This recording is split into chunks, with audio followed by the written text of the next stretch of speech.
Bentrovati a questo nuovo appuntamento in diretta con A voi la linea. Grande commozione questa mattina in Duomo a Cividale del Friuli, dove sono stati celebrati i funerali di Elena Loduca, la donna di 56 anni, agente di polizia, volontaria della protezione civile, morta giovedì scorso dopo essere stata travolta da un albero nel rogo divampato a Cialla, in comune di Prepotto. Tante le comunità che si sono strette attorno ai familiari della donna in occasione delle esequie, centinaia i volontari della protezione civile che hanno assistito ai funerali all'interno del Duomo ma anche nel Sagrato.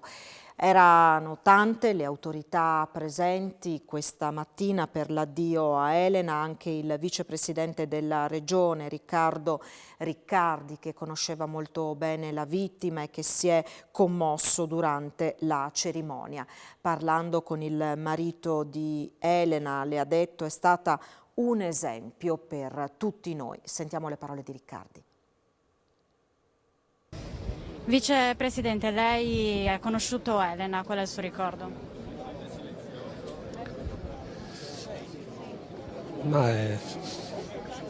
Ricordo il primo incontro, è stato uno scontro ed è una cosa che ho sentito da tanti, quegli scontri mai fini a se stessi, quegli scontri che poi ti lasciano e ti fanno legare, e così è stato. Una donna forte, coraggiosa, insomma, non devo aggiungere niente a tutto quello che abbiamo ascoltato, che è la verità. E forse la cosa ancora più grande che lascia sono le parole della sua famiglia, di suo marito, che anche adesso dice come ci siamo detti appena è accaduto, perché io sono arrivato lì e lui era lì con lei, e io gli ho detto era una guerriera e lui mi ha detto dobbiamo andare avanti, ed è la cosa che mi ha ripetuto adesso ed è la cosa che vorrebbe lei. Quindi lei è esempio di migliaia di persone che dedicano la vita a cercare di risolvere i problemi, a tentare di trovare delle soluzioni, e io penso che questo mondo ancora oggi abbia dimostrato quanto forte sia, coraggioso sia, e penso questo, sono molto d'accordo col Presidente Federica quando dice queste non sono cose che nascono a caso, questa è la radice di una terra che nel 76 ha fatto nascere questa cosa perché era caduta, e noi sulla lezione che queste donne, questi uomini che ci lasciano, dobbiamo raccoglierla e portare avanti per il bene degli altri e per il giusto ricordo loro. Lei è ancora naturalmente commosso in questo momento, ma come dice il marito di Elena bisogna guardare avanti, e purtroppo l'emergenza incendi continua e oggi ci sono 25 famiglie sfollate. Sì, pensavamo di averla lasciata alle spalle questa cosa, e abbiamo sperato tanto nelle piogge. Le piogge sono arrivate ma sono state molto limitate. Abbiamo due punti di crisi: completare a breve quella viabilità che abbiamo condiviso ieri in Varresia, e adesso abbiamo il fuoco a 500 metri dalle case sul Carso, a San Michele del Carso. Quindi dobbiamo riuscire a contenerlo, sperando che il vento non ci venga contro. Quindi abbiamo rafforzato tutti gli interventi, i Canadair sono arrivati e di questo siamo anche molto grati. C'è stata una grande collaborazione tra lo Stato, la Regione, i comuni e tutto il sistema delle forze dell'ordine e del volontariato. Anche la presenza di Titti Postiglione qui oggi credo che ne sia una testimonianza, anche per le parole che ha detto. Queste le parole del vicepresidente della Regione Riccardi ai funerali di Elena Loduca. Come si diceva, l'emergenza continua. In questo momento l'attenzione è puntata sul comune di Savogna d'Isonzo. Nella notte la decisione da parte del sindaco di evacuare 25 famiglie con le fiamme che sono arrivate a pochissimi metri dalle abitazioni, come diceva il vicepresidente Riccardi. Allora dal Carso ci facciamo aggiornare dal nostro Andrea Pierini. Buongiorno da Savogna d'Isonzo, alle mie spalle la palestra dove sono stati ospitati per questa notte gli sfollati della zona di San Michele, dove da ieri sera le fiamme hanno ripreso vigore.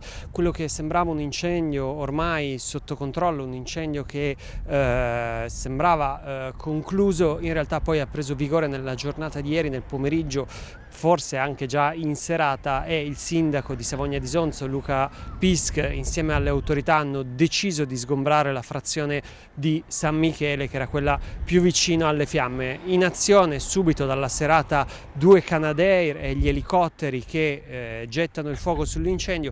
La situazione rispetto alla notte e al mattino presto sembra in questo momento migliorata, ma forse la sentite, sta soffiando un vento piuttosto intenso e questo ovviamente, come purtroppo abbiamo imparato a capire, sta alimentando le fiamme. Non si arrestano le operazioni di spegnimento, sul posto 2 Canadair più 2 elicotteri e ovviamente tutti i volontari. Abbiamo fatto un giro su un vallone che è spettrale perché è chiuso per questioni di sicurezza e abbiamo intercettato un residente che va, le fiamme proprio dall'altro lato della strada. Tranquillo, lui, la moglie e i 2 cani.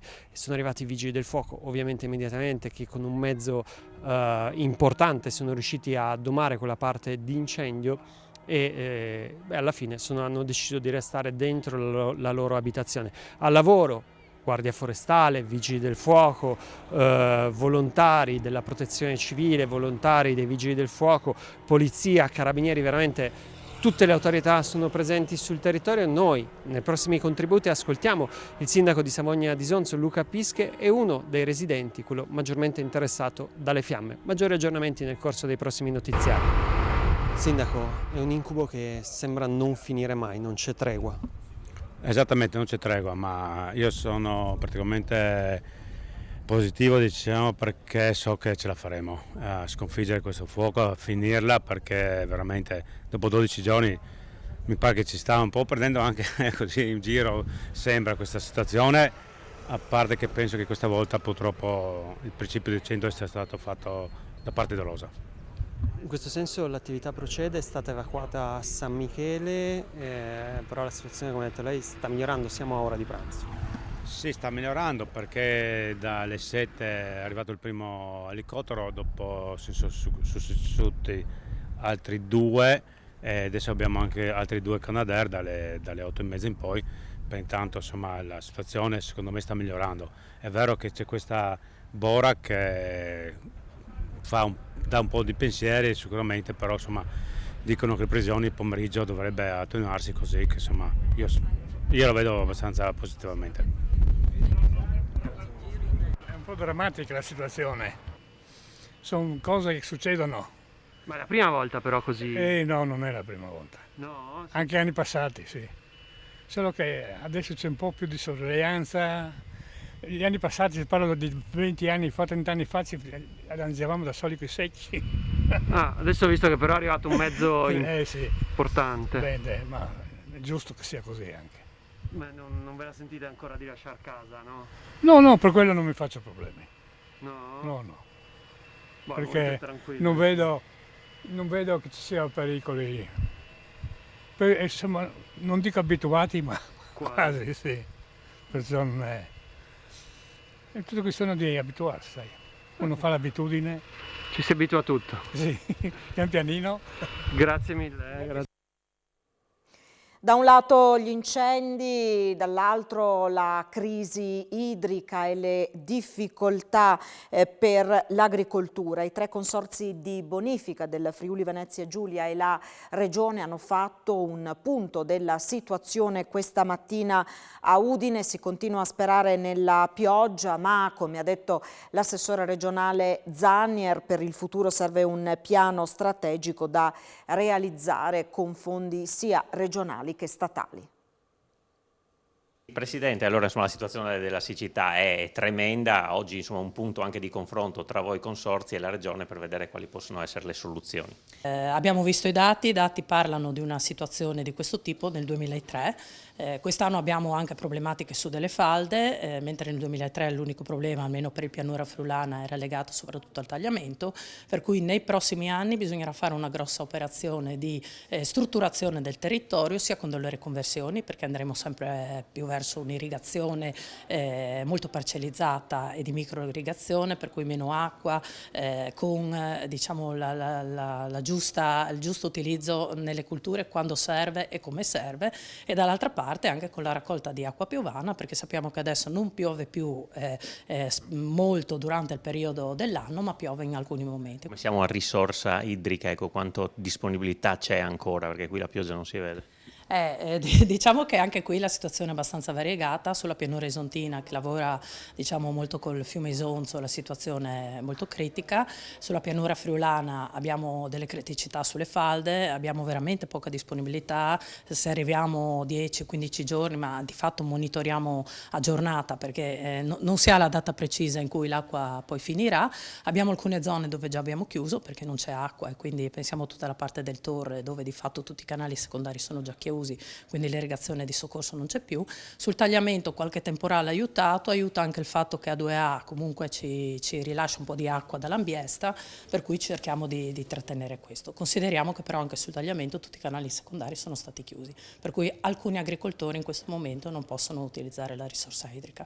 Presidente Colussi, la situazione nel Pordenonese con l'asta del Meduna in grande sofferenza, quella del Cellina un po' meglio, però insomma la situazione è critica anche lì.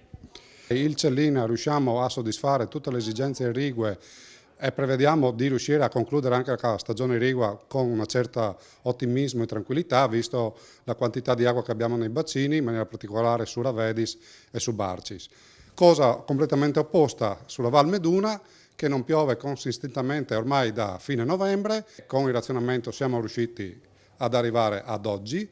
Probabilmente con i 5 milioni che abbiamo e la portata del Meduna di 4 cubi al secondo speriamo di arrivare verso la prima decade di agosto, diciamo Ferragosto, però poi siamo obbligati a ragionare solo con la portata, quindi a un eventuale razionamento. Assessore Zanier, le misure messe in campo dalla Regione per fronteggiare questa crisi idrica, oggi insomma il confronto con i consorzi di bonifica?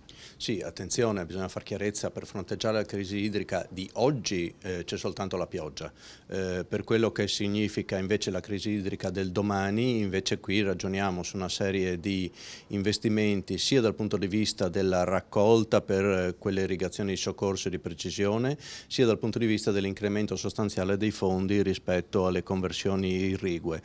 Noi oggi dobbiamo iniziare a ragionare assieme ai fondi del PNRR che sono stati già allocati e di cui attendiamo la disponibilità proprio per andare a riconvertire gli attuali sistemi di distribuzione, di arrivare a un utilizzo migliore dell'acqua in modo da utilizzarne il meno possibile, mantenendo invece quelle che sono le superfici asservite e cercando ove è possibile di trovare anche delle fonti diverse rispetto a quelle attuali per poter incrementare la superficie. Allora, per il sistema dei consorzi in totale sono 23 milioni in questa tornata, altri 5 erano già stati messi nella tornata precedente e più dobbiamo contare che ci sono alcune progettualità che sono in corso di valutazione e conclusione dei bandi PNRR per svariate decine di milioni. Quindi parliamo di investimenti probabilmente mai visti con queste dimensioni in Friuli Venezia Giulia per riuscire a rendere efficiente l'utilizzo dell'acqua. Termina qui questo appuntamento con A Voi la Linea, vi auguro un buon proseguimento di giornata in compagnia di Telefriuli, arrivederci.